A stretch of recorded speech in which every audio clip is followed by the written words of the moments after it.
South Africa is said to be Africa's most advanced economy. And the latest report by global lender, the International Monetary Fund, says significant economic progress has been made. Some of the most recent data points have been quite encouraging, signaling a recovery from the strikes earlier in the year. However, we do still see growth as fairly subdued, and we're projecting 1.4% growth for this year and 2.1% for next year. But the report says South Africa's challenge of reviving a weak economy is worsened by high unemployment, industrial action, low GDP growth, a widening budget deficit representing 4.1% of the GDP, and a soaring current account deficit at 6% of the GDP. To add to this is the latest energy woes that's a threat to industry. The state power utility Eskom says the country is experiencing its worst power shortage since 2008.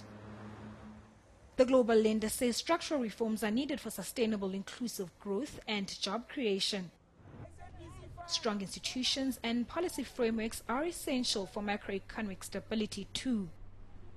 We think that at the moment there are some structural impediments that are holding back growth and jobs.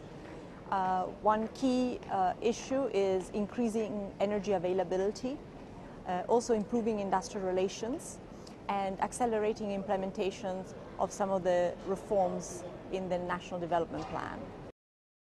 On the positive side, the IMF has commended government steps to remedial action. So in addition to these structural reforms, we basically agree with a lot of what the authorities are doing. The medium-term budget policy statement, which came out in October, steered fiscal policy in the right direction. And the South Africa Reserve Bank has also done a good job at managing inflation. In October, the South African Treasury set out a 5-year economic framework.